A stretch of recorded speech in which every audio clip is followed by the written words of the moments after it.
Everybody, welcome to In the Red Zone. I'm Mike. This is Shaun. This is college football picks for Week 9. Can't believe Week 9's already here. So Week 8 was pretty interesting. We had some things happening, some interesting games. For last week's picks, Shaun was 22-5. I was 21-6. Not too bad for our picks. So let's get into Week 9 right here, and we're going to start with rapid picks right now. Shaun, Tulsa at SMU. Yeah, I got Tulsa. Taking Tulsa. I'm going to take SMU on that one. SMU struggled with Cincinnati last week, and we didn't expect that. Yeah. But I'm going to take SMU at home. I picked against Tulsa already, and I was wrong. You know, they beat Houston, so I'm going to pick them in this one. Okay. I mean, it could go either way. Number 8, Miami at North Carolina. North Carolina one win all year. Yeah, I've got Miami, definitely. I'll take Miami as well. Texas at Baylor. Baylor has not won a game yet, but it's very unlikely they're going to finish the season winless. Yeah, we were talking about this earlier. Not a hater pick at all, but I've got Baylor. I don't know. I look at it, and it's kind of scary to pick, but I've got Baylor. I think, Baylor played last week at home, nearly got the win. Yeah. They played Oklahoma at home, nearly got the win. They're going to break through, and it's probably going to be at home. I'm taking Baylor as well. They're not going to lose every game. No. Let's move on to Arkansas at Ole Miss. I've got Arkansas. Shea Patterson just lost for the year. Sorry, Ole Miss fans, but that really is a killer. And we've seen what happens to teams that lose their starting quarterback. That's their highly rated starting quarterback. I picked Ole Miss last week, and they completely just crapped out on me. And I think it was against LSU, but I think that's who they played. But either way, I'm taking Arkansas. Surprisingly, I don't like to pick Arkansas very often just because they're not very good. But I think they're better than Ole Miss as far as this goes. Yeah. Virginia at Pitt. Virginia, 2 losses. Pitt has been struggling, but I'm going to take Pitt. It's at Pitt. They've shown some flashes of good play. I'm going to take Pitt in this one. I was going to take Pitt, and the more I kind of looked at the numbers and and some stats, I think Virginia's going to bounce back this week. I don't think that they're going to lose again. So I'm going to take Virginia, but this one could go either way. It's kind of a gut pick. Yeah. Kansas State at Kansas. Kansas, of course, struggling. Kansas State loses a heartbreaker against Oklahoma at home last week. Yeah. Kansas is just Kansas. No offense if there are any Kansas football fans ever. No, watching. I'm messing with you guys. No, I Kansas State all the way in this one. I'll take Kansas State as well. Kansas has got some struggles. I know they're playing at home, but I don't even think that's a home game for them because really the campuses are so close. There'll probably be more Kansas State fans there than Kansas. So, Air Force at Colorado State. This one's pretty interesting. Colorado State they're pretty good offensively. They're putting up some good numbers. But Air Force, they've had some tough games this year, and I think they're better than their record. But what do you think? I know I'm going with Colorado State in this one. They've played a couple really tough teams, but they're 4-2, I think. Yeah. 4-2. 5-2, or 4-2, 5-2. Yeah. I think 4-2. Okay. But Air Force is just not really impressing me. Nothing that really jumps off the page. So I got to stick with. I was a little tough on Colorado State earlier on in this season, but they're kind of just pushing along. They've kind of all played similar opponents as far as New Mexico and Nevada and a few others. The one that stands out was New Mexico really put it on Air Force, whereas Colorado State played New Mexico really close. Ultimately, though, Air Force took Navy to the end and should have won that game, and that's when Navy was undefeated. I mean, they're both right there in Colorado Springs, so I mean, it's kind of a home game for both. I'm going to take Air Force. I'm just going to take Air Force in this one. I like the academy, and I think they can pull that out. Moving right along, number 16, Michigan State at Northwestern. Northwestern coming off 2 straight wins. They won again last week. What do you think? I got Michigan State. They've been just slowly creeping up there. I said it last week. They're just kind of creeping back up, gone from 18-16, and I like them to get this victory this week. Michigan State would obviously be the favorite. They're going to be the favorite in this game. But Northwestern has kind of hit their stride, and they're playing at home.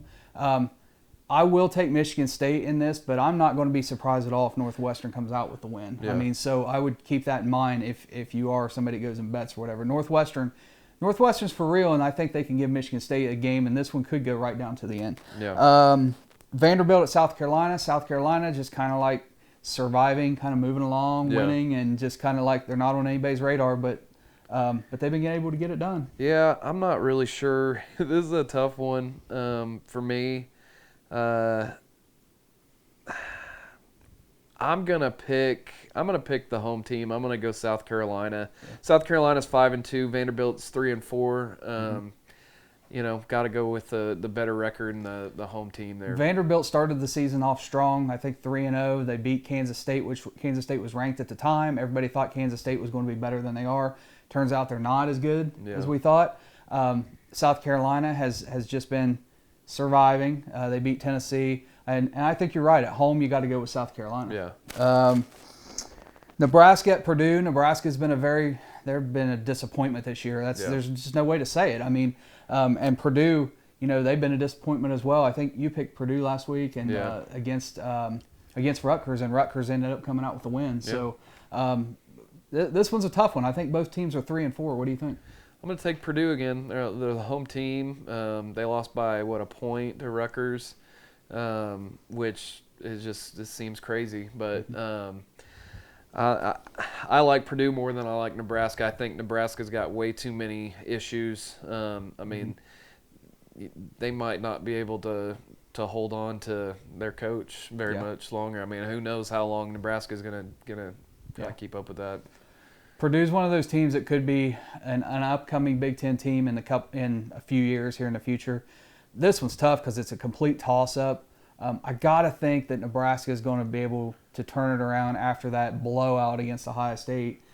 So I'm going to take Nebraska. I just think that they are just athletically, they have more talent and they're the better team.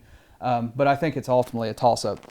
And the last of our quick picks, Boise State at Utah State. This one's on there because they pretty much have similar records. And both teams are actually pretty good. They're not that bad. Yeah. So, but it's kind of a toss-up game. What do you think? I hate picking them, but I'm going to pick Boise State. You're remembering that 07 Fiesta Bowl, right? Yeah. I'm going to take Boise State as well. Utah State's a pretty good team, but I think Boise State just has more talent. Yeah. Okay, so we're going to move into what we call our big games of the week. Starting off, Minnesota at Iowa. Iowa's just kind of been falling off the radar since that loss to Penn State. So, what do you think? I'm going to put the technology down here and go old school with the notebook pad here. I've just kind of, the last few weeks, I feel like I haven't come in with very much. I just make my picks, and Mike seems to always kind of have a thing. So I am doing my homework. It's just, sometimes it's tough with a kid, man. Yeah. I've got Iowa. Not much to say about this one. I like Iowa right now more than I like Minnesota. Yeah. The game being at Iowa makes you want to pick Iowa. But then on the other side of the ball, you've got PJ Fleck's team is not that bad, but they've been struggling as well. I think this could be a toss-up as well. I'm going to take Iowa. They're coming off of a loss. They can't just continue to lose. They're too good. I mean, they're just too good. So I'll take Iowa in that one as well. Mississippi State at Texas A&M. Mississippi State blew out Kentucky last week. Shaun was right. I was arguing why was a one-loss Kentucky team not ranked in the top 25. They played Mississippi State. I said they would get the win. They got blown out like 45-7, and you were right. They didn't deserve to be in the top 25. So this week, Mississippi State is at A&M. A&M, ever since that loss to UCLA, they've been hanging on and they've been winning. Yeah. I mean, they couldn't, and they kept it within 9 with Alabama, that shows me something. So what do you think? Yeah, Mississippi State's offense is putting up 442 yards a game. And Texas A&M's defense is giving up like 380 a game. I'm going to go with Mississippi State in this one. I just think, Kevin Sumlin's kind of been riding the fence here on whether or not he's on the hot seat or whether or not he's not, Yeah. So I think they give him another year. I think he's kind of bought himself another year with some wins. But I think that Mississippi State's going to take care of this one. Mississippi State is definitely better than I thought they would be this year. However, I'm taking Texas A&M at home. I just think they're going to get it done. I know the stats aren't in their favor, but it's just one of those gut picks where I don't think they give up a loss to Ole Miss or to Mississippi State at home. So I'm going to have to take them. Tennessee at Kentucky. Tennessee I don't know how Butch Jones still has his job. I predicted last week that Alabama would beat him by 40. I think that Alabama beat him by 38. And I said that he would lose his job after the game. He still has his job, but, it doesn't get any easier. And Mark Stoops has his Kentucky team. They're decent. They're not a top 25 team, but they're decent. And I feel like they might be the better team. Yeah, I've got Kentucky. Tennessee just cannot buy a win. No. It seems like, they're not winless like, a Big 12 team we know of that hopefully gets a win this week. Yeah. I'm taking Kentucky. I don't like Tennessee at all, and I don't like their program. I just don't like their team. Nothing sticks off the page to me when I look at them. It's at Kentucky. They're going to be kind of mad from that loss this last week, and Tennessee just can't seem to put anything together. Right. So Butch Jones, he's got to go. His days are numbered. Yeah. I'm going with Kentucky again. I hope they don't let me down, but for same reasons. Tennessee, that place is it's imploding right before our eyes. They were supposed to be contending for the SEC this year, and they're just, it's a mess. It's a mess in Knoxville. Yeah. Georgia Tech at Clemson. Clemson had a bye week after their loss to Syracuse, so now they're home. Georgia Tech gives everybody fits because of that option offense. So it doesn't get any easier for Clemson. Do they drop 2 in a row or do they pull this one out? No, I think that Clemson gets this win. I think that they have the manpower to be able to defend against that option offense. Mm-hmm. It gives people fits, but if you have a deep enough defense, you can go in there and take care of it. There's certain option games that you can coach against. They're going to get yards, but I think that Clemson has enough to keep them from putting too many points up on the board, and they have an offense that they'll turn it around this week and they'll get a win, I think. I'm going to go with Clemson because Georgia Tech's inability really to throw the football. Yeah. And if you're going to score points, and if you're going to beat Clemson's defense, you got to be able to throw the ball. I think Syracuse kind of put out the blueprint on how you can do that. But this game could be closer than people think and all that's going to boil down to Clemson's quarterback. And forgive me, I haven't checked to see if he's back from his concussion or what his ankle injury is like. But if they don't have him, they're going to struggle offensively. Yeah. And Georgia Tech has a good enough of a defense that they can kind of hold them to points. I just don't think Georgia Tech's defense or offense is going to be able to put up enough points against Clemson. So we'll get Clemson the win hopefully this week, and then we'll see what happens after that. Yeah. So Utah at Oregon. Oregon, I guess I didn't know this, but I guess they lost their quarterback 2 weeks ago, and that's why they were putting up 35, 40 points a game. They dropped to scoring less than 10 a game now, and they're really struggling. And Utah's coming off that disappointing loss at home last week. Both teams have lost their last 3 games, but in those 3 games, I see that Utah has put up more of a fight than Oregon has. I've got Utah in this game. I just think that Utah's just they're pushing like. They look like a team that could have won, at least 2 of those games. But, I'm going to give it to the team that looks like they're fighting more, and that's Utah to me. Okay, I've got Utah as well for the same reasons. I just think they're a better team, and Oregon is struggling with injuries, and I just don't think they can overcome it against a good team. So I'll take Utah too. Cal at Colorado. Cal, they win that amazing game at home against Washington State, and then last week, I picked Arizona to beat them, and it went, I think, 2 overtimes, but Arizona did get the win. Cal kept it close and could have won the game. So what do you think happens this week? Do you think that they beat Colorado in Colorado? No, I think I'm going to take Colorado in this one. I like them better at Cal at this point in the season. Colorado they've dropped, can't remember if they lost last week, but they had lost at home to Arizona. They lost again, and I don't think they're as good as people think. I'm going with Cal in this. I think Cal gets the win over Colorado. Louisville at Wake Forest. Louisville just,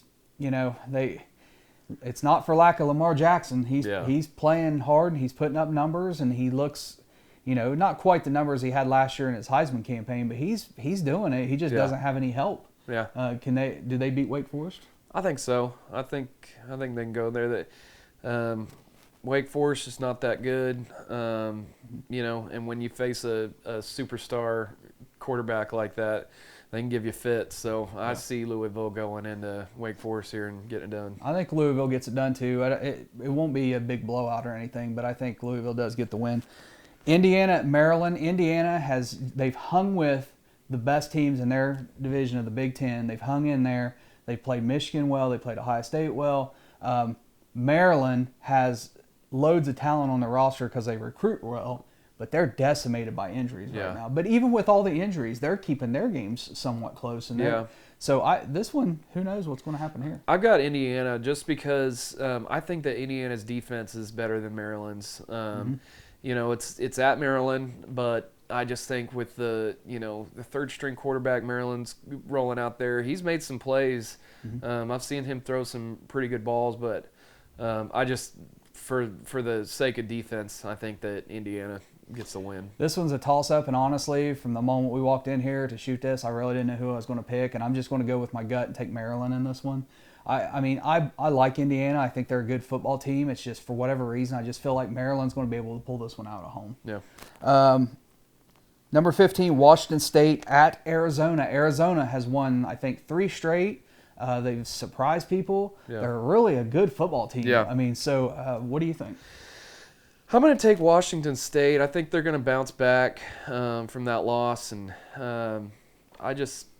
I see them putting up more of a fight. You know, they know that the Pac-12's kind of within their reach, and if they lose another one, you know, they're probably out of it. So I see they're going in there, and Mike Leach will get them ready to play. I think so. I'm going to disagree, and I'm going to take Arizona. Something about them that I just keep watching. I just think, wow, this team is just really good. I don't think they lose at home. Yeah. They're coming off a couple of big wins. So I think I've got to take Arizona in this one. Yeah. Next game up, 21st ranked USC, who got completely destroyed last week by Notre Dame. Yeah. Playing at Arizona State, who got another win last week. So I mean, we've said it. I said it last week. I'm going to say it again. I know a few people who commented on our last week's picks. But I'm telling you, Sam Darnold is not the quarterback the media plays him out to be. No. He's average at best. He is not a Heisman contender. He's not this massive, great quarterback. He's just not. The numbers don't play to it. He struggled. Notre Dame just completely just shut him down. Yeah. I mean, so I am taking. I'll just go ahead and take it and pick first. I'm taking Arizona State. Yeah, I'm going to pick Arizona State, and I'm going to tell you exactly why. I've actually, this is my game. This is my game I've kind of delved into a little bit. So Arizona State, I don't know how many Arizona State fans are watching this or how many people watched the game against Utah. They caused 4 interceptions against Utah. Their defense is playing lights out. They had 5 sacks versus Washington. They've had 2 sacks versus Utah. And that's within the last 2 games. Their defense has only allowed 201 rushing yards in the last 2 games, 294 passing yards in the last 2 games. They've produced 4 interceptions, like I said, in the game against Utah. And USC, okay, to me, Sam Darnold is to think that he was even a Heisman contender is kind of laughable right at this point. You don't have 17 touchdowns to 10 interceptions and that be looked at as something good. I don't care how many yards. He could, complete 10,000 yards this season, and I would say, okay, what's the touchdowns to interception ratio? It's ridiculous. And Darnold has also fumbled the ball at least 1 time in the last 4 games, 7 times total. That's insane. I mean, this is the guy they're saying could be a number 1 draft pick. Yeah. And he can't even get it done in college. Yeah. How's he going to get it done in the NFL? Yeah. There's no way. Yeah. Last 4 games, he's fumbled the ball, coughed up the ball 7 times. And that's 8 times on the season. So before that, he'd only coughed it up once. And the team as a whole has fumbled 13 times. They're fumbling at over 1 time a game. Twice a game. Yeah, twice a game at this clip. Yeah. They're 89th in turnover margins. They're 91st in fumbles per game. They're 104th in interceptions per game. This is this is crazy. Right. I mean, this is prime time for Arizona State to go in there and absolutely destroy them. Yes. Their defensive line has been playing lights out. They get after the quarterback, and I think this is going to be another game that Sam Darnold just wishes he didn't come out of the locker room. So, Arizona State, it's in Tempe. Those fans, it's like always ranked by like Bleacher Report or something as one of the top party schools in the nation. Yeah. Those fans are going to get after USC because it's another big time school that's coming into their place, and those fans are gonna come out on fire. So, I mean, USC ranked 21st is just because the media loves them. Yeah. Because they should not be ranked. Yeah. I mean, I would not have USC ranked in the top 25. Right, and it doesn't really get any easier. Arizona, I think USC is going to struggle with Arizona. I think Arizona will beat USC. We'll talk about that. We'll talk about that a little bit more next week because I'll have some stats on the dual threat quarterback from Arizona, who's averaging 12 yards a carry. That's insane. Almost 12 yards, or maybe it was 14. I forget the exact numbers. I was looking into that today too. But just to give you a reference, Lamar Jackson, last year's Heisman winner, is only averaging a little over 6 yards a carry. So that's just 12 yards a carry is insane. He's only carried the ball 58 times. To do the math and see how many rush yards he has. But I think that USC is either going to lose to Arizona State or Arizona, and I think Arizona is going to be that team because their defensive line is just proven that they can come out and play with the best of them. So I've definitely got Arizona State in this one, and it's going to be a great game, I think. I think so too. All right, we're going to move on. UCLA at number 12, Washington. Yeah, I got Washington in this one. Yeah, I'm going to take Washington too. I think they bounce back. And UCLA has been up and down. Like, you don't know who's going to show up each week. I know Rosen is a good quarterback, but I kind of feel like he is not quite. I wouldn't be as hard on him as I am on Sam Donaldson, but Rosen's kind of been overhyped as well. Yeah. I mean, he's kind of struggled. I mean, they're both quarterbacks that have probably completed the most passes. They probably have, they're 1 and 2 in passing yards completed. So that's why they're doing it. They're both 6'3" and up. They've got decent size, and they're California quarterbacks. But if you're a quarterback that they believe could be the first pick in the draft, either one of them, and they think that they're going to be the first pick in the NFL draft, I mean, the NFL game is so much faster. Yeah. The window is tighter. You got to throw the ball harder. I mean, if you can't get it done in college, you're not going to get it done. And I know they're throwing for yards, but that, like you said, the touchdown to interception ratio. I mean, how can you throw 10 interceptions in college and expect to be the first pick in the NFL draft? Yeah, you just can't. To me, look at completion percentage, which Baker Mayfield happens to own the top spot there. But anyway, I'm not saying he should be a number 1 or even a second round pick because he's 6'1". But anyway, not getting too far into that. I do think it's the yards and it's who can move the ball down the field. Yeah.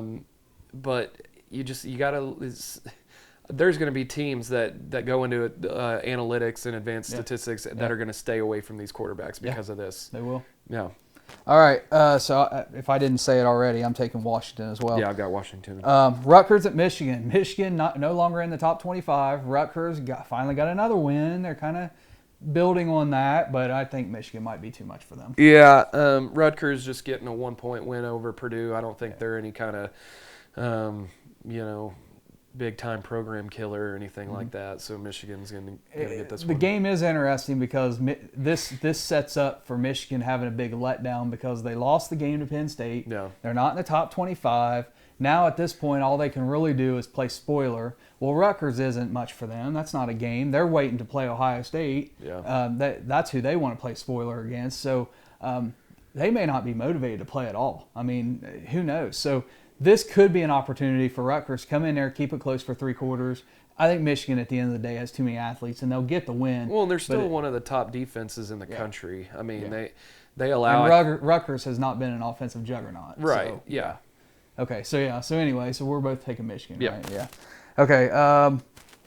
Number 4 TCU at 25th ranked Iowa State. Iowa State has just kind of come surprising on the scene. Everybody. They beat OU. They beat Texas Tech. I didn't think they'd win at in Lubbock. I mean, Yeah. I just didn't, but they did. So I mean, Kansas like 45-0. Yeah. They're man, they deserve every spot that they get. Yeah. And I think they should be a little bit higher. They're only in the top 25 in one poll. I don't think the AP even put them in the top. No, 20. that's top. They're 25th in the AP. Okay, so the coaches poll, I don't Doesn't even have think them. they're ranked. Yeah. So that's wrong. I think. Yeah. Well, what's holding them back is the fact that they lost to Texas at home and they only scored 7 points, and so that's been kind of with that quarterback who's no Right. longer there. I mean, Right. That's true. Kent is getting them rolling, and it's a great story. Go look him up if you haven't already. It's a really, really cool story. He kind of bounced around junior colleges a little bit, and then walked on.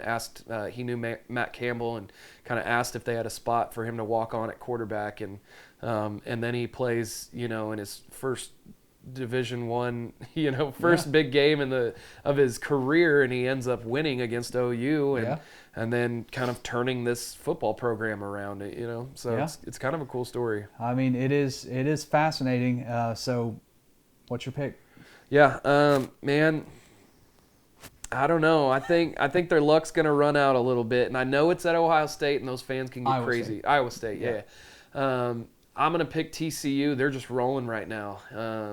I don't think this is a week that TCU drops one. I do think that TCU will drop one, whether it's to Oklahoma or have they played Texas yet? No.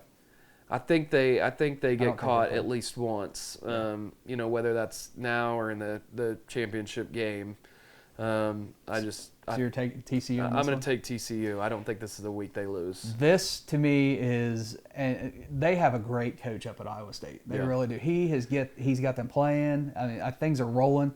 But this is it. You got a home game. Are you a player? Are you a contender in the Big 12? Or are you a wannabe? Yeah. This is a chance for Iowa State. Where is your program? Are you taking that next step? You've got to win this game if you want to take that step. I think Iowa State knocks off TCU in an unbelievable upset. It would be absolutely crazy. I mean, it would be almost on par with Syracuse beating Clemson, but not quite. Yeah. But that would be crazy because now Iowa State puts themselves in a prime spot, and if things happen, they could end up in the Big 12 championship game. Exactly. So, they lost to Texas, and Texas has lost. They're out of it. Mm-hmm. So it's not like they're going to be sharing a tiebreaker there or anything. And if they got the head-to-head over TCU, they could get right in there to the. Right in it. I guarantee you, Matt Campbell has them looking. Hopefully not too far into the future, because a turnaround with Iowa State is something that I think that this conference kind of needs. At least one more team to kind of. And if you think about it, if Iowa State can get past TCU and get that win, they've already played Oklahoma. They get Oklahoma State, who has lost 3 offensive linemen for the season. I believe for the season. I would have to double check that, but I think they lost them for the season. Yeah. They are so struggling right now because their offensive line is decimated, and they get them at Iowa State. That I think could be a win, and then next thing you know, the other teams, Oklahoma State, everybody's getting in the meat of their schedule. West Virginia, they've got to play each other and beat each other. Iowa State could be sitting pretty. They win this game. Yeah, they got to know that. And I'm going to say this now: pay that coach, or else he's gone after this year. Yes, because Tennessee's going to be looking for a coach. I don't know what the situation at Ole Miss is if they've just got an interim. But Florida might. Florida, if A&M has some kind of crumble in the last half of the season, there's a ton of big programs that would be happy to have a Matt Campbell come into their program and turn them around. So Iowa State, you need to pay that coach. Yep. Whatever he's making right now is not enough. I agree. All right, we're going to move on. We got a few more games to get through. Next one, number 3, Georgia at Florida. This is world's biggest tea party. Is that what they call that? Something like that. It's a big. I forget. It's a big rivalry or whatever. But Georgia's just, man, they're like on that top echelon right now of college football teams. So what do you think? I think Georgia's gonna take it. Florida's just struggling this year. They had some suspensions and then injuries and some bad luck at the beginning of the season, and I think Georgia's just primed to go in there and get a win. I agree with you 100%. I think it's all Georgia in this one. Florida State at Boston College. Boston College, 2 big wins in a row. Florida State has fallen to 2-4, but Florida State's not going to lose out. They're going to win another game. They're not going to lose out. But what about this one? But Boston College, man, they're just. I think that they're playing better than Florida State is right now. They're to me they're playing better than Florida State is on a slump. Yep. And it's at home for Boston College. It's in Boston. They're playing lights out. I think the Golden Eagles get this one. I'm going to agree. I'm taking Boston College in this one. Although it's hard because now you got Florida State. I think they've dropped 2 in a row. Yeah. And you just think they recruit so well and they have so much talent. Like even with the injuries, they should be able to beat a Boston College. Yeah. But I think you're right. Boston College runs the ball pretty well. Yeah, they do. And Florida State's got those really good secondary players. So if you don't have to throw the ball very much against Florida State, you could go in there and easily get a win if your defense does enough to, go up against a first-year quarterback there. And Jimbo Fisher getting into it with a fan, you got to think that his frustration showing publicly like that, if it's showing publicly like that, there's got to be frustration in the locker rooms right now, and it's very easy for them to kind of implode now. At a big time program like Florida State, you have one bad year and you're on the hot seat. Yeah, he's going to be on the hot seat next year. I mean, he is. I mean, Brian Kelly at Notre Dame, it took one bad year, and that guy was on the hot seat. And the thing that saves them is that at the beginning of the year, they were supposed to be contenders, and then their starting quarterback goes out. Yeah. Which he can't control that. Right. He can't really control that. I think, I wouldn't really see him, unless they had a bad year next year, I don't really see him kind of being in. Well, I just think the pressure is going to be on him to win next year and get back in the top 25 and get back to contending. That's true. I think. Yeah. Okay, so we got 4 more games to pick. These next 4 are really big ones, I think. Huge implications. Huge. I mean, there's so much on the line. And we're going to start number 14, NC State, which we've loved all year long. NC State playing at number 9, Notre Dame. Notre Dame jumping up there after their win against USC. They're in the top 10. So a lot of that has to do, they are media darlings and everything like that. But that aside, this is a huge game.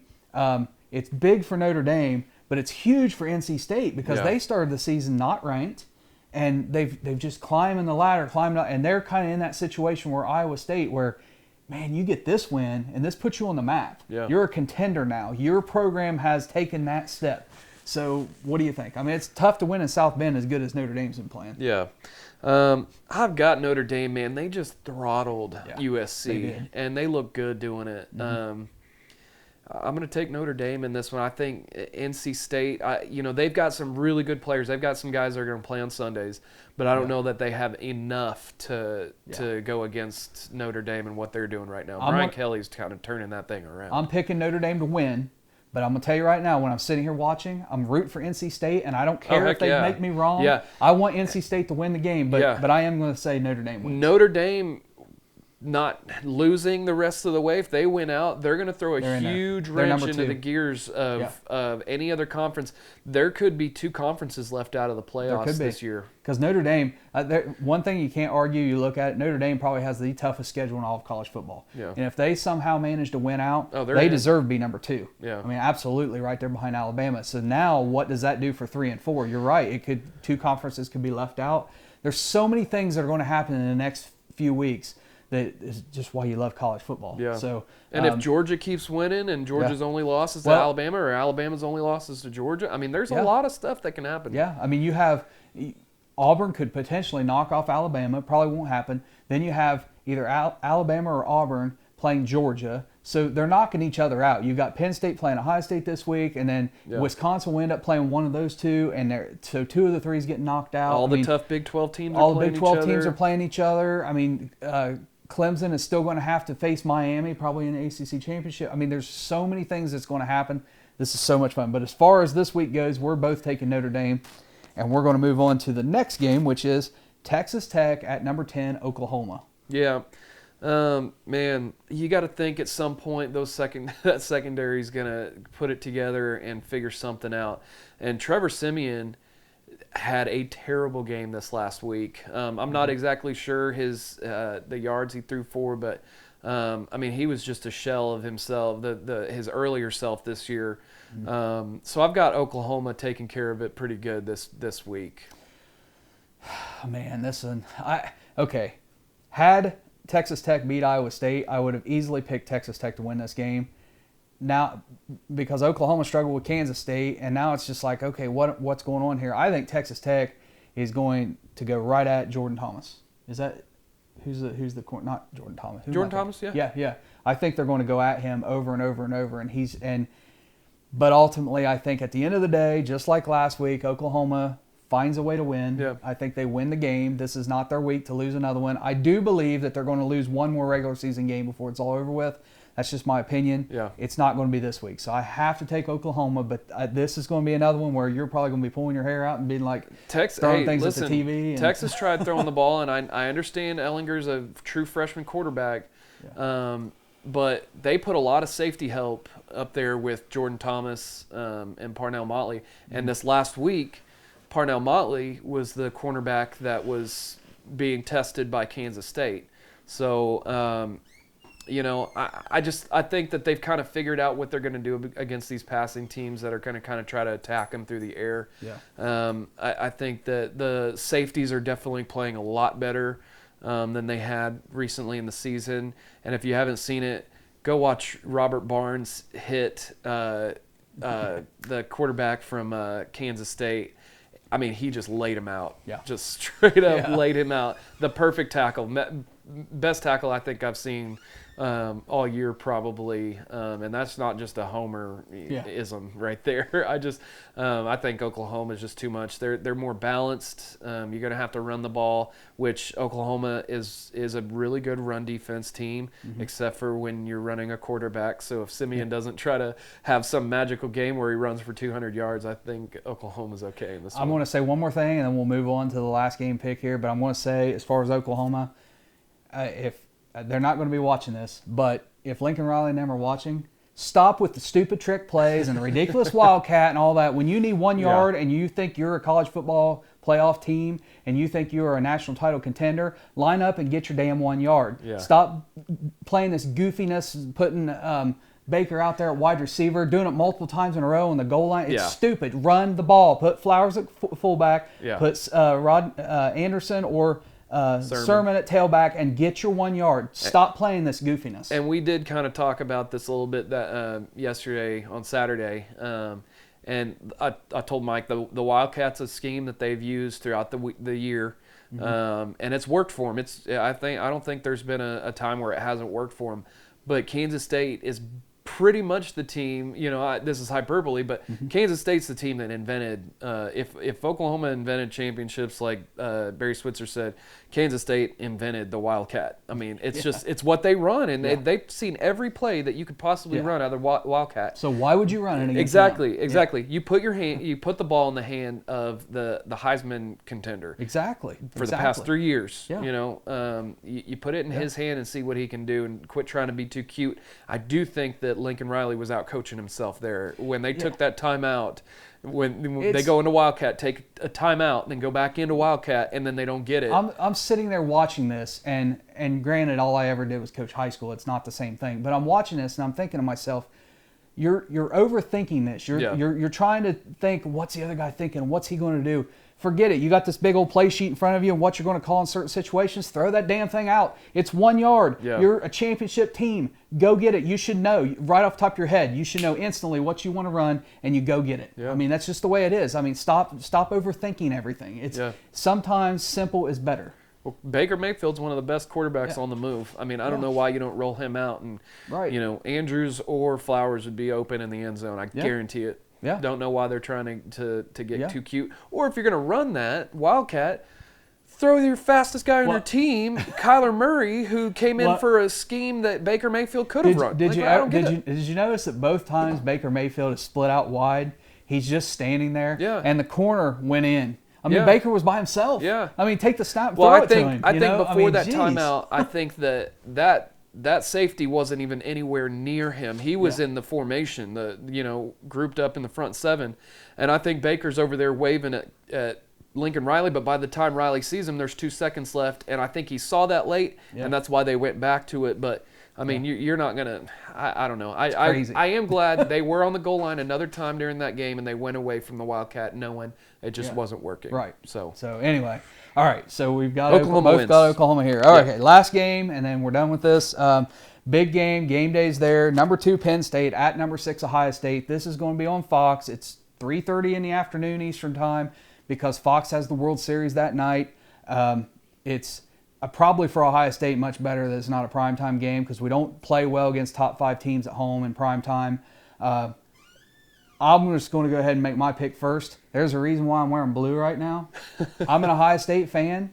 I'm sorry. I mean, I've watched, everybody said after the Oklahoma game, you could go back, you watch ESPN, Fox Sports, you watch anybody, listen to what we had to say. And I said that the next 4 games we were going to play teams like Rutgers and Army and Maryland. And I said, we'll score a whole bunch of points. Everything's going to look good. And everybody's going to forget that there was ever a problem on offense. And everybody's going to praise JT. And it's all fixed and it's all done. And I said, wait till Penn State rolls around and those problems will still be there and we will see them. When Ohio State played Nebraska, I'm going to point it out right now. JT made 1 downfield throw more than 15 yards that was any good. He had a play where KJ Hill had 8 yards of separation on the corner to the corner of the end zone. And JT so underthrew that ball that KJ Hill had to stop and come back, and it ended up causing a defensive pass interference because the guy ran into him. He didn't catch it. They did end up scoring a little bit later, but JT had 5 throwing touchdowns against Nebraska, which on paper, and you look at the stats, that seems amazing. Until you watch the game and you see it's a 5-yard out here, a bubble screen, and the guy runs 60 yards for a touchdown. That's not impressive to me. You have got to be able to throw the ball down the field. Yeah. I love JT Barrett. I've loved him since 2014. He's great. He's a great leader and everything. But the kid cannot throw the ball down the field. Every problem we had against Oklahoma is still there. It's still there. And we just haven't played a good defense. But we're going to play one this week. And Penn State is ready to play. Yeah. They really put it on Michigan, and I think they're really going to hammer us in Columbus. Now, by hammering, that doesn't mean they beat us by 40 points. In fact, I mean, I could even see a scenario where this goes to overtime, but ultimately, at the end of the day, you've got one of the best offenses going against one of the best defenses, and so Penn State's not going to score a whole lot of points, but Ohio State's offense has got problems, and Penn State has a good defense. They really do. Ultimately, my prediction, if I had to give a score, 20-17 or 24-17, Penn State wins this game. That's just what I think happens. Ohio State is a 7-point favorite. I know that line came out today. I would take Penn State in the points if I were gambling. That'll move throughout the week. It will move, but ultimately, I just have to say, based on what I've seen, the problems are still there. Ohio State drops another game. I think Penn State wins this one. I think they're opening up as the home team. That's why they're. Look, Penn State's only allowing 9 points a game.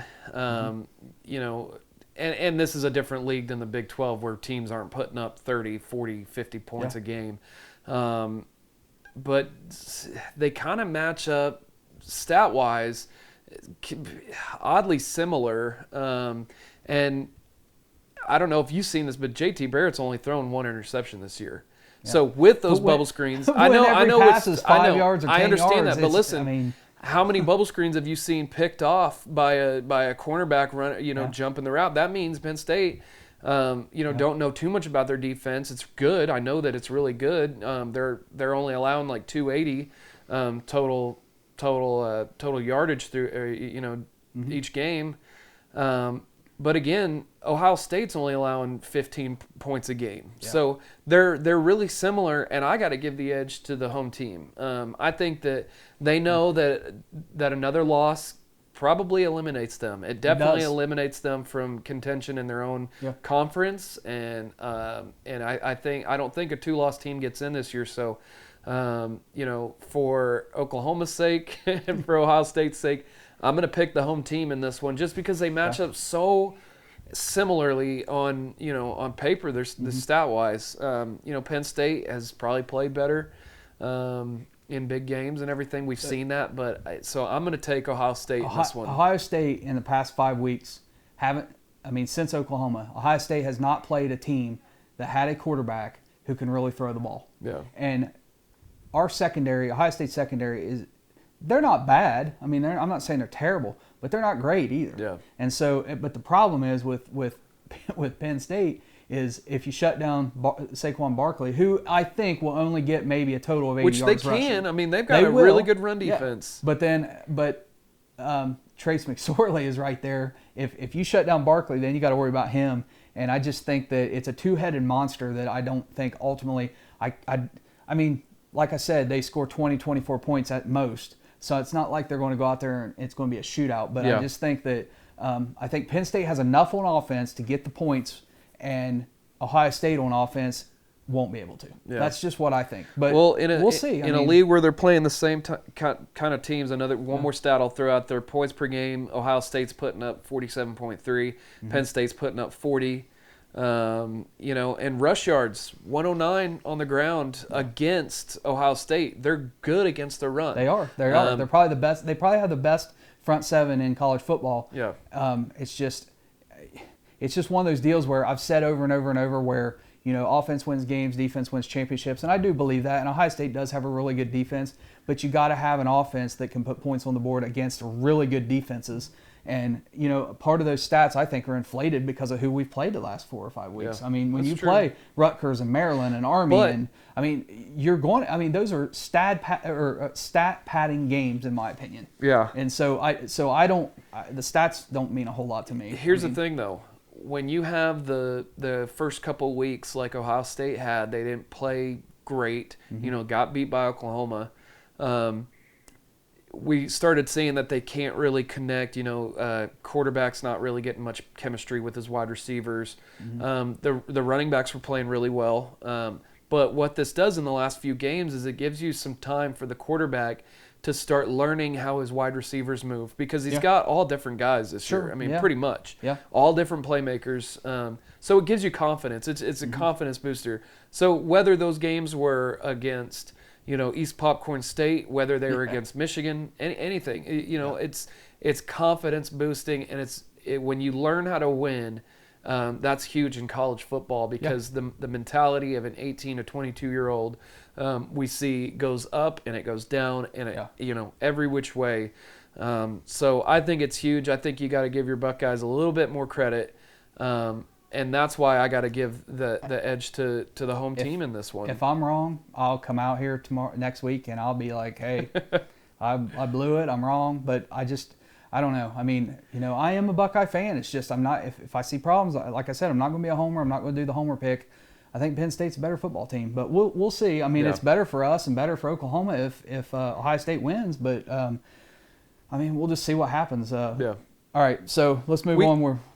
Okay, go ahead. We skipped the West Virginia, Oklahoma State game. We did skip that. Okay, we got to go back to that. So this is our last pick. I forgot that. Yeah, okay. Oklahoma State ranked 11th at 22 West Virginia. I can't believe we blew that, or I blew it. Anyway, this is another huge game. This has massive implications for the Big 12. And Oklahoma State coming off what should have been a loss to Texas, but they won. They survived. And I said last week, and I'll say I was wrong, I said Oklahoma State would lose because their defense is terrible, and I said you always have a game or a couple of games where your offense sputters and your defense has to be able to win the game for you. Oklahoma State's defense stepped up and won the game for them last week. So I'll give them credit for that. But they're decimated on the offensive line. I think they got 3 guys they lost for the season. I could be wrong about that. I have to double check. But at West Virginia, Will Greer's been playing lights out. West Virginia has been struggling in the first half, kind of been trailing, giving up points, and for whatever reason they're coming out being a second half team, and they've been able to win the games that they've been in. They've all been pretty close. What do you think? Man, you got to think that Oklahoma State's going to figure out why they weren't able to throw the ball. Mm-hmm. They just didn't come out. Maybe because they did nothing but try to run when you've got one of the better quarterbacks in the country. I mean, yeah. And I'll just say right now, for here in the Oklahoma City market, there's a guy named Jim Traber. It's on the radio on the Sports Animal.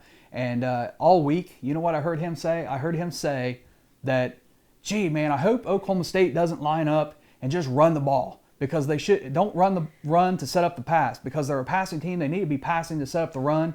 And he called it. He said that Texas would come out and show a defense that basically makes Oklahoma State feel like they could run the ball. Yeah. And so they did. They had the two deep man under, so it was a combo. So the two safeties playing man under, and Oklahoma State just ran the ball, and they couldn't run the ball. And they weren't throwing the ball. And now part of that is you have an offensive line that's just kind of in shambles that can't really give any protection. But Jim Traber was right. And for those of you outside the Oklahoma City area that don't know, he was a quarterback at Oklahoma State. He played Major League Baseball, but he was dead on with what he said would happen. Yeah, so a couple things to look at. Points per game. I mean, both teams are 43.7 for OSU and 43.3 for West Virginia. Points allowed in a game, 22.3 for OSU, and West Virginia's 29. Defense definitely favors Oklahoma State in this one. They're giving up 225 through the air and 134 on the ground, and West Virginia's giving up 460 total, and they're giving up 261 through the air and 198. You got to think that Justice Hill will just have a field day out there running the ball. He's a really good running back, and barring any kind of injury, knock on wood, wouldn't wish that on them. Yeah. I think that they're a more balanced offensive team.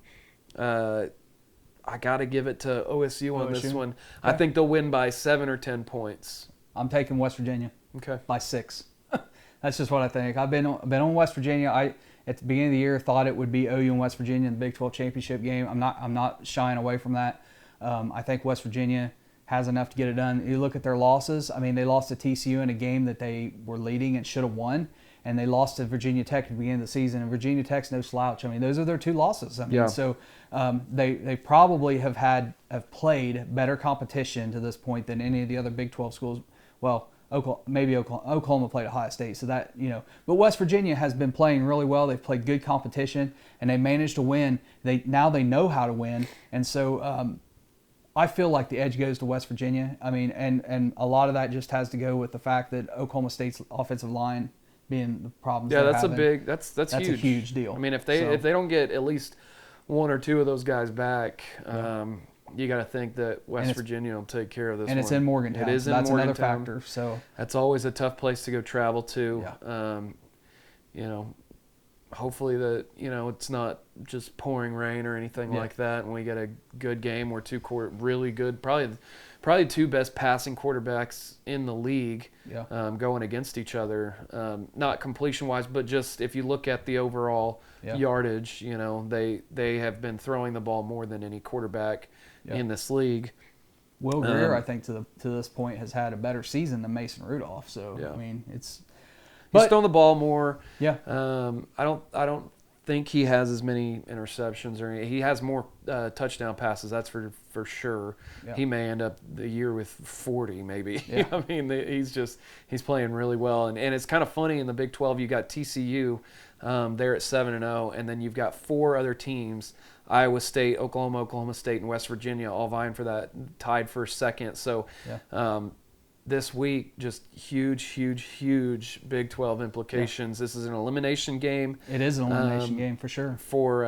Definitely for OSU and West Virginia. And it's shocking. It's also shocking to me that, and this is just my opinion. When I was looking at these games, this Oklahoma State West Virginia game is a noon kickoff, 11 a.m. Central Time, whereas Texas Tech Oklahoma is a primetime game. And then in between there, you have the Iowa State TCU game at 2:30, 3:30 Eastern Time. But I think the Oklahoma State West Virginia game has more of an implication because it's an elimination, more so than the other games. I'm surprised that wasn't the primetime game because there was just so much at stake with that matchup. Well, they were in Dallas. Game day was in Dallas for the TCU. I don't remember who they were playing. Maybe Texas or something. Yeah. So I think. I might be wrong, but I think game day is in Norman this week. No, game day's in Columbus. It was announced today. Oh. They're going to be in Columbus for Penn State which surprising to me. They've got the primetime spot though on. Yeah, Texas game. Okay. Texas Tech Oklahoma is the primetime game for ABC, but game day is going to be in Columbus, and which I was. That's surprised. a huge game. It's the biggest game of the week. It is, but it's kind of surprised me because one of the things in the last 2 weeks that I've heard on the radio, there's been a lot of ESPN guys that have been bashing Fox, and I don't know if that's a coordinated thing, but it started when I heard Dusty Dvorak slamming Fox. And a lot of that was because they had TCU Kansas as their primetime game. But there's been others that I've heard slamming Fox. And I know Fox, since Fox has went full tilt into covering college football, I know it's hurting ESPN and their ratings a little bit. It's got to be. So then I'm surprised. And I know it's a big game, but by game day being there for 3 hours in the morning, you're basically reminding every fan who's not a Penn State or Ohio State fan, oh, this big game today at 2:30. And so you're kind of telling everybody, tune to Fox to watch this game instead of tuning to ABC where we have a game. I mean, I just kind of think in before long when FS1 or something, I think Fox is going to end up doing something similar to game day. Yeah. And they'll start doing so. I know in the past it's not been unusual in the past for game day to be at a place where they don't have the game. Yeah. But just because the competition between ESPN and Fox is becoming a lot more relevant. Yeah, I kind of thought they would shy away from doing I love Fox's coverage. I just think that there's a couple things they need to maybe get a couple. I can't stand Skip Bayless. That guy. Oh no, I turn the channel when I see him. Man, you talk about somebody who knows nothing about what he's talking about. Yeah, I mean we're just fans, but we know more than he does. I mean I just think ESPN's so mismanaged. I feel like that Fox can't do anything but kind of jump up there to compete with them. Right. So, but anyway, I mean, game day could have easily been in Morgantown for that game. So, and that could have been a primetime game. But enjoy it while it's there. Real quick, we've kind of went long. We'll just do one quick throw out of any game that stands out as a potential upset. Potential upset, not meaning that it will be an upset.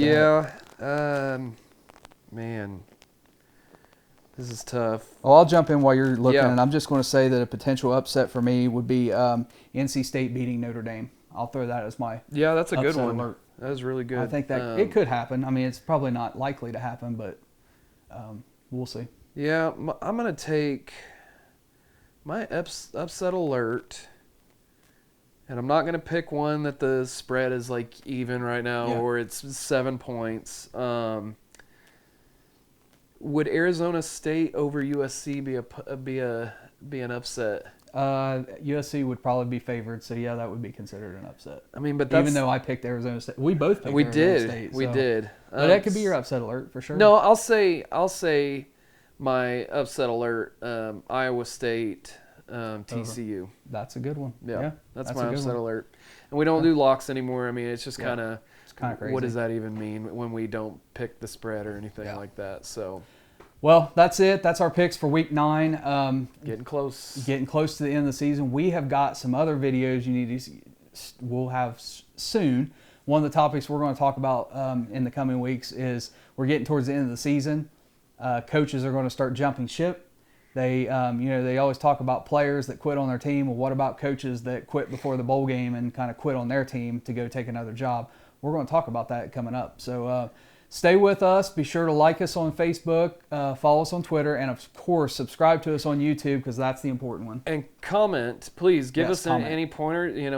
Don't tell us how to do our little thing here. It's not really a job, but no. If you have an idea or anything you want us to talk about, any games you want us to pick, we'll be happy to do that. Mm-hmm. We've even given some picks that we didn't make, but we kind of people have asked us. So any kind of topic you want to hear us ramble on about, or any games you want us to pick, go ahead and just comment down below and let us know. And just one other thing too is. We don't gamble on sports. I mean, I don't. So even if we had the spreads available, we wouldn't pick against it because honestly, I have no interest in it. I don't have any interest in gambling on sports. So I don't want somebody putting $1,000 down based on what we say, that I say and then losing it and coming from where we live. So we do this for fun. This is what we see, and we try to give an analysis, and we give our straight up picks. And so just keep that in mind. So, but obviously, like you said, comment on anything you see. So it's like college football. We're not getting paid for it. Exactly. So. We just having fun. So, all right, you've been in the red zone.